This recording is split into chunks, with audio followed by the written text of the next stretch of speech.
Hello दोस्तों, global सन में आपका स्वागत है। अपन ज्ञात करते हैं कल्पित माध्य, कल्पित विधि से माध्य। तो देखो, वर्ग अंतराल दे रखा होगा और आपको बारंबारता f दी होगी। उसके बाद अपने को ज्ञात करना है। वर्ग अंतराल दे रखा है 0 से 10, 10 से 20, 20 से 30, 30 से 40, 40 से 50। और आपको बारंबारता दे रखी है 3, 5, 2, 3, 2। ठीक है, तो देखो सबसे पहले तो अपन निकालते हैं इसका x। x होता है वर्ग चिन्ह। क्या होता है?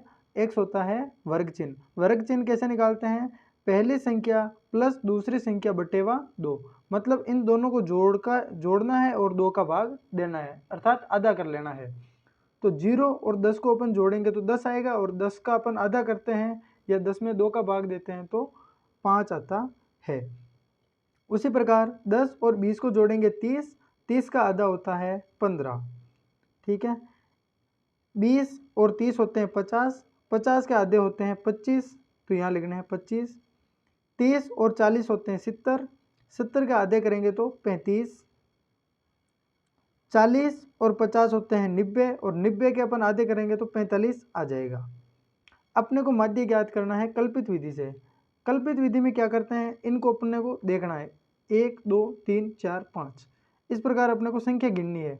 और जो बीच वाला मान होता है उसको अपने को करना है हाईलाइट। जैसे इसमें बीच में यह है, यानी कि देखो ऊपर भी 2 बच गए और नीचे भी 2 बच गए, तो बीच वाली संख्या को अपने को करना है हाईलाइट। और फिर क्या करना है, इस संख्या में से इन संख्याओं को घटाते जाना है। ठीक है, जैसे देखो 25 और इस 25 के सामने तो आपको लिखना है 0, क्योंकि 25 में से 25 जाएगा तो 0 हो जाएगा। और 25 और 15 में कितना डिफरेंट होता है? 10 का डिफरेंट होता है। तब आपको इस 0 से ऊपर लिखना है 10। और देखो ये 25 से छोटी है, तब आपको लगाना है -10। 25 और 5 में कितना फ़र्क है? 20 का फ़र्क है, और ये इससे छोटी है तो यहाँ लिखना है आपको -20। ठीक है, 25 और 35 में कितना फ़र्क होता है? 10 का होता है, तो यहाँ लिखना है 10, और ये बड़ी है इसलिए यहाँ पर लगेगा प्लस। ठीक है, 25 और 45 में 20 का डिफरेंट होता है, तो अब यहाँ लिखना है आपको 20। अब ये आ गया आपके डी, और ये जो आपने हाईलाइट किया है ये होगा ए। अब आगे क्या करना है, एफ डी, एफ और डी को गुणा करना है। ये एफ रहा और ये डी रहा, इनको क्या करना है, गुणा। 3 को -20 से गुणा करेंगे तो 20 दिया 60, और माइनस है तो माइनस के 60 हो जाएंगे यहाँ पर। 5 और -10 को गुणा करेंगे, 5 देगा 50, तब यहाँ हो जाएगा आपके माइनस के 50। 2 को अपन 0 से गुणा करेंगे तो 0 आ जाएगा, और 3 को अपन 10 से करेंगे, 10 दिया 30, ये आ जाएगा आपके प्लस के 30। और 2 को अपन 20 से करेंगे, 20 दूनी 40, ये हो जाएगा आपके प्लस के 40।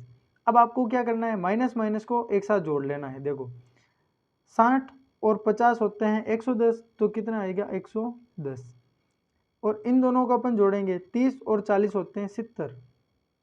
ठीक है, अब देखो 110 में से 70 गए तो कितना बचे, 40 बचेंगे। ठीक है, और माइनस की संख्या बड़ी है इसलिए यहाँ पर चिन्ह कौन सा लग जाएगा, माइनस का। अब ये देखो अपन ने इन सबको जोड़ा है तो कितना आया, -40। -40 अर्थात ये क्या हो जाएगा, सिग्मा एफ डी हो जाएगा। और अपन एफ को जोड़ते हैं, वो क्या हो जाएगा, सिग्मा एफ हो जाएगा, या सिमेशन एफ हो जाएगा। क्लियर, ये बराबर है।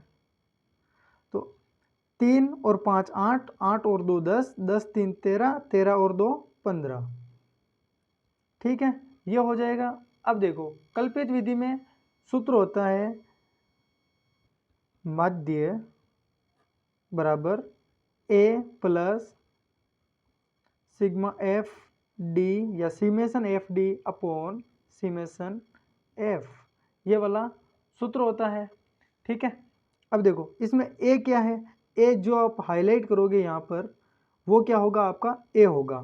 ठीक है, यहाँ अपन लिख देते हैं 25 को अपने हाईलाइट किया तो ये 25 प्लस एफ डी कितना आया, 40 आया, तो -40 बटेवा एफ कितना आया, 15 आया, आपको लिखना है 15।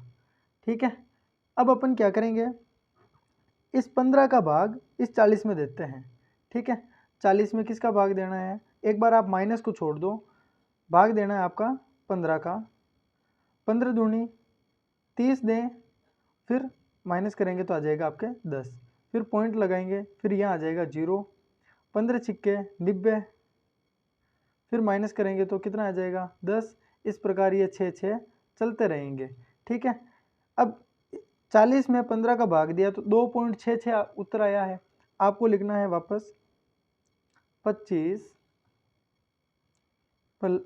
ये देखो प्लस माइनस हो जाएगा माइनस, और ये 2.66 है तो 2.66, 25 में से 2.66 जाएगा तो देखो यहाँ 25 है, यहाँ कितने हैं 25.00 है, इसमें से माइनस कितने करने हैं अपने को 2.66 करने हैं, 2.6 और 6।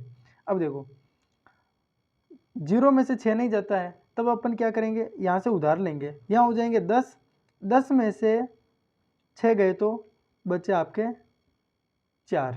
ठीक है, अब यहाँ बच गए 9, 9 में से 6 गए तो 3, फिर यहाँ पर पॉइंट है जो पॉइंट, यहाँ पर आ गए देख लो आपके पहले 5 थे अब हो गए 4, 4 में से 2 गए तो 2, और यहाँ बच गए 2।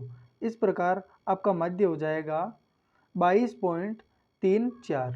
इस प्रकार कल्पित विधि से माध्य ऐसे ज्ञात करते हैं। Thank you.